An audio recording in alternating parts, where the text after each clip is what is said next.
Welcome boys and girls, Costin here with a discussion about infantry in Broken Arrow and why a lot of people are really bad at using infantry in the game.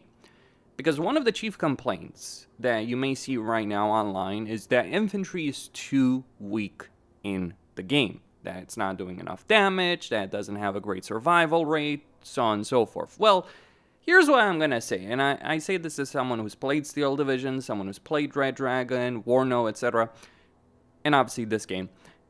And it is a behavior I've seen in all of these games, without exception. More often than not, what you will see in terms of deployments from various players is something along these lines, what I've done here. The box of doom, or the box of stupid, as you might call it. You see people taking a location, a fortified location, and turning it into a veritable fortress of infantry standing in houses, and then getting obliterated by various units. You will see a lot of people in a lot of different matches on pretty much any skill level of the game doing this. Now, there is a value proposition to this in certain situations. You do obviously want to protect fortified locations. This is, by the way, not the fortified locations. I'm just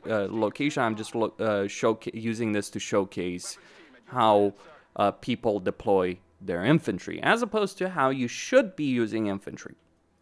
But one of the things to mention about this is that a lot of people do tend to have this behavior, and not just with infantry, with all kinds of things. It can be artillery, it can be air defenses, it can be tanks. They just take a location and then they never move, or they move very rarely. There's a lot of people who play this game in an extremely passive way, and then they wonder why they get wiped out. It's precisely because of this. Now, again, if you're trying to hold a position, you are going to want to have infantry in buildings around it because it can help protect it. But there's a couple of rules with regards to how you're using infantry, and even in that situation. Let's say, for instance, I wanted to protect this green building right here, right? Would I station units inside it? Maybe one or two, at most, right? But the rest of them, I would not station them in the building. I would not even station them in the building right next to it. I would station them further ahead, so that an enemy player who's trying to attack a location will be slowed down, if not stopped, by a multi-layered defense. That's one aspect. But that is not necessarily the way you want to handle it with regards to defense. There's different ways. Sure, if the match is about to end and you just want to hold a point, stacking your stuff on top of a point to prevent the enemy from taking it in the last moment is a smart thing to do. But only in that circumstance. Outside of that, you should keep stuff hidden, and you should keep stuff in a forward position as far as possible from the actual objective as you can. Try and surround the objective so that when enemy forces attack a particular point, they're going into a kill zone. That's how you do defense. Also, that's not how you should be using infantry throughout a match. That's just for the specific situation when you're looking to defend a point. What you want to do with regards to infantry is keep them moving, especially since the developers have buffed sprinting in the game, in the sense that they've reduced the cooldown of sprinting. So it's very clear from a developer standpoint that they want people to keep their infantry moving. They want to, and they specifically mention this in the patch notes, go in, do some damage, pull out. That's how you use infantry. That's how you're supposed to use infantry. And in fact, that's how infantry works in real life. There's a couple of rules in regards to combat in general in the modern age, but one of the most important rule, or the most important rule to win an engagement, is don't be seen. Because the moment you are seen, you become a target. So guess what happens when you're just stacking your stuff in a static position and you're not moving it for a long period of time? People will eventually notice that, assuming they're going in that area. And the moment they notice that, they're going to do something about it. They're going to drop artillery. They're going to drop a cruise missile. They're going to send tanks or attack helicopters. They're going to send drones. Regardless, the moment someone knows you're in an area, they will act on that information, which is why you should always move your artillery after doing a couple of shots. So like the way you should use artillery, depending on how much risk you want to take, regards to it, is you order them to fire on a position or on a particular enemy.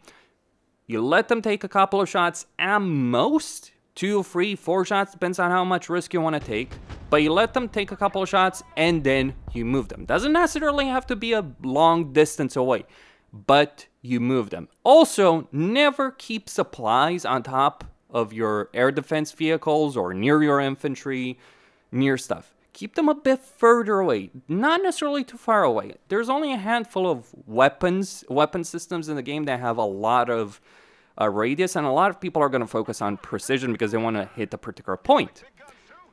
So just keep stuff further away. You want supplies, let's say, I would not drop them on the Patriot, I just put these, like, let's say a bit away. If this Patriot is firing, once it's used a couple of missiles, I'm going to send it to reload, for instance, right here, send it to reload just a bit further away. Maybe should have even moved the supplies further away. Reload, and then move it to another position. This is, by the way, something that applies to infantry as well. But the first rule, don't get seen. The second rule, don't get hit. So if you're standing in a static position and you've been seen, chances are someone's going to attack that position. And they're going to hit you. You want to avoid that happening. Infantry can be squishy. People are squishy in real life. And if you look at various wars in the modern age, let's look at the Ukraine war, very relevant. When you see infantry in the Ukraine war, because we have plenty of videos on the subject, what you see is a lot of mobility. You see people going into a firefight, going into a zone, doing some damage, taking some shots, firing a missile, firing a couple of missiles, right? Doing some damage, and then pulling back, or going in a different direction. Never stay in the same position where you started with, because people are going to know where you are. If they've detected you, they're going to know where you are, and you're going to get hit by artillery, you're going to get hit by cruise missiles, etc. In fact, I've seen soldiers in Ukraine just mention this, and in various conflicts, soldiers don't want to reveal their positions because it makes them a target. Just, you might as well paint the map for the enemy where they should fire a mortar, fire a howitzer, fire a cruise missile at you. So yeah, keeping stuff static like this is a surefire way to lose a lot of infantry, a lot of units, and end up losing the match. On points alone, if anything. So keep infantry moving, keep them hidden. Engage, pull out, pick an engagement, do some damage, and then move in a direction that your opponent might not figure out. Sure, you might lose some stuff when things don't necessarily go your way. That does happen. But you'll certainly lose things if you're keeping things in the same position for a very, very long period of time. There are, again, some situations where we do want to hold a position. But specifically, those kind of situations are, let's say you have a victory point on a location. Let's take this church right here, right? You say you have a victory point on this position, but the enemy hasn't seen what you have in that location.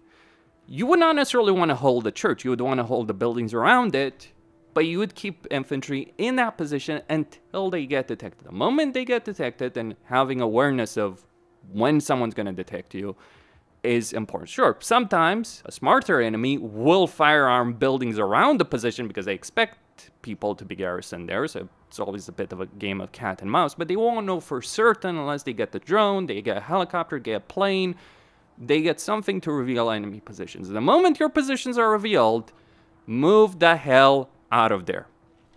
Do that, you'll do much better in your online matches, as opposed to all the clowns that are just sitting with their infantry in static positions for an entire match. That's really very irritating to see because you know those people are not doing really all that much to contribute to victory. It is better, by the way, on a final point, it is better to lose your army several times over and accomplish objectives. You do got to consider overall losses, but it's better to lose your army several times over as opposed to your army doing nothing for an entire match. The reason you can afford to lose your army several times over is the more troops you have, the lower the point gain is going to be. So if you lose troops, you're going to be able to call in reinforcements to deal with various situations. Kind of important point. Christine, signing out.